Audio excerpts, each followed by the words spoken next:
In all of geological history, there is arguably no more fascinating period of time than the Cambrian explosion. Before the Cambrian explosion, most organisms were simple, just composed of individual cells.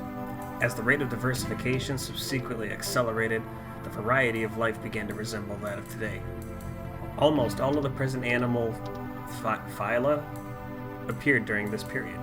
It was an unprecedented moment in Earth's history, and while its descendants are more well documented, the real crazy shit was the pool of the earliest primitive, straight up janky animals that those species owe a great deal of evolutionary work to. Anyway, so this is a video about Yu-Gi-Oh! The first wave of the Yu-Gi-Oh! TCG was nothing short of lightning in a bottle. The sheer amount of hype that came with the arrival of the card game, anime, video games, promos, and merch felt sudden, but it was so effective that by the time we got our hands on everything, it was just generally accepted that this was a thing. It's here. Put it in the same echelon as Pokemon and Magic the Gathering.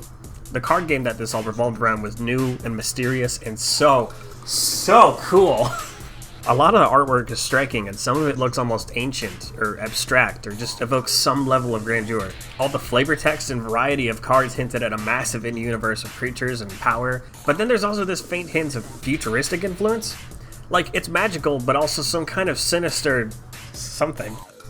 I may be biased, but the amalgamation of aesthetics here just presents so many opportunities for your imagination to wander. The thought of these things interacting and battling one another is such good fodder for a little kid's brain, it's insane.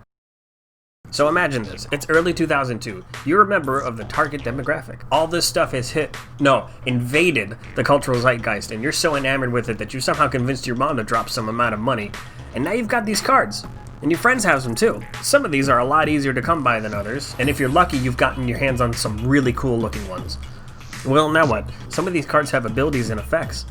Maybe you could even understand it, indicating that you could do some pretty fun things with them. So maybe you put together a deck of cards and pit it against your friends, and now you're playing Yu-Gi-Oh! Sorry, Duel Monsters, because that's what the show called it. To get good at this game so early on was no small task, mainly just because no one really knew anything yet. Like, Pokemon and Magic had an established global presence for years at this point. They had gotten past their own growing pains, and their respective card pools and metas had mostly been picked through. The first running joke of Yu-Gi-Oh! Was that no one even understood the game. It was just too complicated for us mere mortals. Like, there was a rule book, sure, but the show didn't follow it, why should we? Although with that last point, I do want to make a note that Yu-Gi-Oh! Isn't actually that hard to learn. At its core, I think Yu-Gi-Oh! Is the most accessible trading card game around. Here's how to play. Rule number 1. Mana system, energy. Fuck that! You only need the cards. There are 3 kinds, okay? Monsters. You get to summon one each turn for free. Higher levels usually need some kind of trade-off. You can attack another monster, and the higher attack wins, and that counts as damage towards your opponent's life points, unless they're defending. Spells. You can activate it, and literally whatever the text on the card says, you do that. Traps. Just like spells, only you have to set a trap on your turn and activate it during your opponent's turn. Monsters can have effects just like spells. Same thing applies. Read the text and do what it says. That's pretty much the whole game of Yu-Gi-Oh! Anything that goes beyond this core gameplay happens because of the card effects. That's where all the variety and strategy comes from. The only other complicating factor that Yu-Gi-Oh! Had at the outset was fusions. They weren't a vital part of the game for quite a while, but it was there. If you had a purple monster, it went into a separate deck that you had with you during a duel. Similar to a card effect, it told you what monsters were needed to fuse into it. As soon as you had those materials, and this Polyboy, then bam, you got a fusion monster on the field. It's probably not that great, but it's fucking cool! All the other types of cards to come after are literally just fusion monsters with slightly different rules. Now, I like to think that the base game of Yu-Gi-Oh! Is something that everybody is able to understand. I think even at age 7 or 8, I got the gist of it. The game only goes off the rails once you factor in all the card effects and interactions. And thankfully, the early cards of Yu-Gi-Oh! Never got too crazy. I mean, some cards are just like, what? But overall, most things were plain and easy to understand. They had a direct effect on your game, and just having the option to use it was its own weapon. Which, speaking of that, was a rare ability at the time. See, the card pool was small and relatively primitive. Powerful cards were really genuinely rare and hard to get. This is before buying singles online was easy.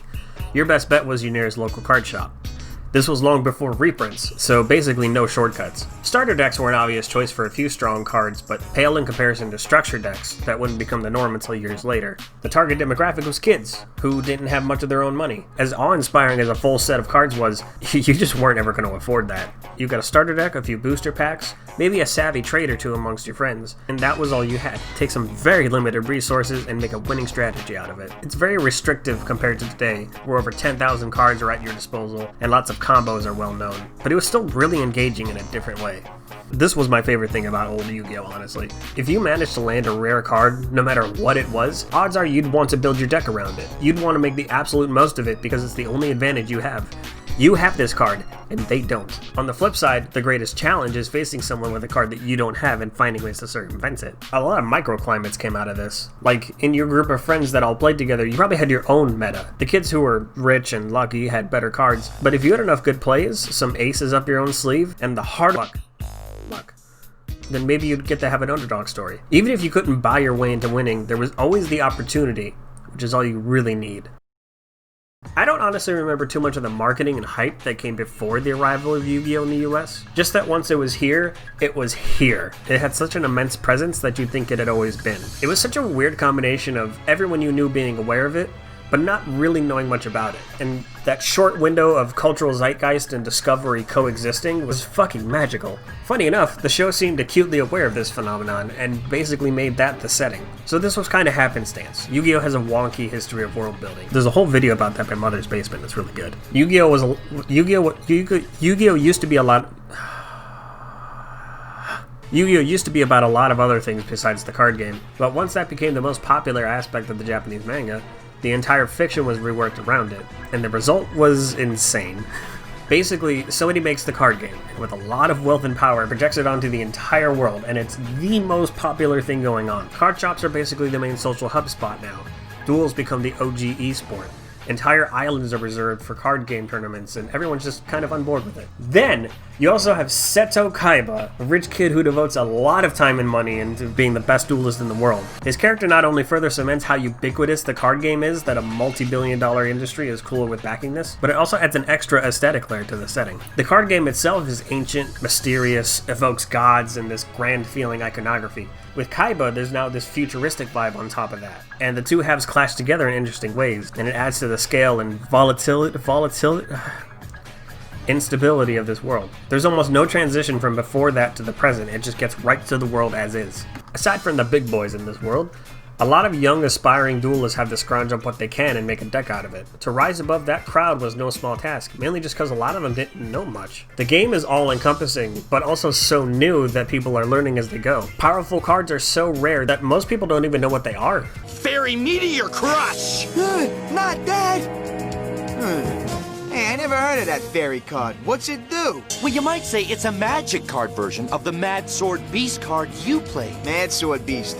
Hey! Most players' decks were a bunch of toy boxes that they slowly picked throughout a duel, and the right tool for the job advanced the game, and usually won as a result. So it makes a lot of sense then that the show would place a premium on these more rare and powerful cards. Obviously because of advertisement. But typically the rare cards that they showcase actually have some real life utility, and generally do a good job at demonstrating it. Even if you don't have these cards, seeing these scenarios play out open up possibilities that maybe you haven't considered. And if you ever get those cards or something comparable, then that's another toy in your box. This is kind of the main idea I was thinking about when making this video. But the show does a good job at sparking interest in the card game. It's not perfect. By God, is it not perfect. There's actually another Mother's Basement video that covers why that's the case, and it's really good. Please go check it out. Link! The gist of that video goes like this. Despite featuring top-rate duelists and suggesting a lot of strategies and cool plays, Yu-Gi-Oh! The anime never really looks like proper competitive Yu-Gi-Oh! The trading card game.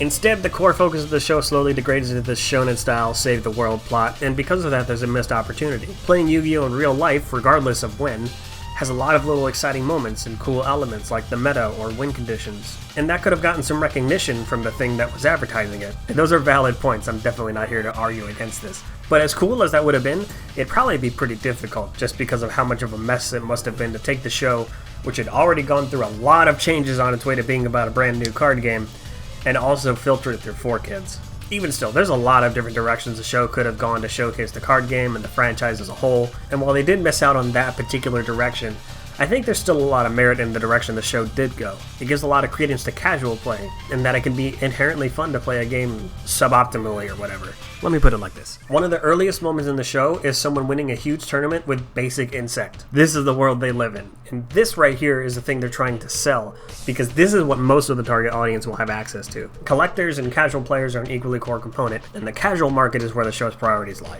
Collectors and competitive players are somewhat self-sustaining. Yu-Gi-Oh! Has only become more vibrant over time thanks to its competitive scene, with high-profile players taking the lead in building communities and promoting shared knowledge, and generally being engaging enough to recruit more players on their own.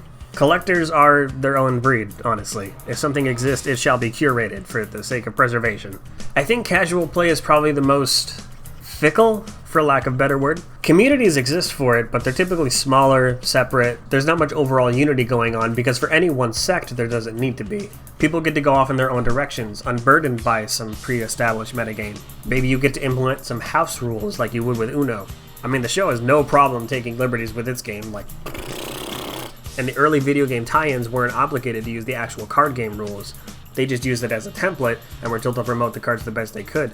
So that only further validated making up your own rules. One example, I remember my friends and I tried a version of the game where when you attack a monster, you'd go by the defense of the monster being attacked to do damage or beat over it. I think it was our way of sidestepping the stalemates and mirror matches we'd get into by playing normally. Was it good? Kinda, but it was a fun alternative way to play the game. That's one of the perks of casual play, you can really just do whatever. This is where playing any particular game casually gets pretty fragile though. You could take any game and just do whatever. The main draw is the social aspect and it being a fun thing to do with others. For someone, by extension the people they want to play with, to pick Yu-Gi-Oh! Over some other activity takes at least a little incentive, hence the show, and the hype, and the merch, which plays into kids' imaginations, and however sloppy, makes for a great hook to get you interested in what this game is capable of. It's easier then to get casual players to take that plunge into something competitive because the investment's there. So yeah, I think however flawed this show is, it has merits and does a good job at playing into the card game. It reflected and even kind of informed how a lot of people would end up experiencing it, and I personally got a lot of great memories out of it. 20 years later, I still like to take a peek at the competitive scene every now and then to see what they're doing, and I even started my own goddamn collection.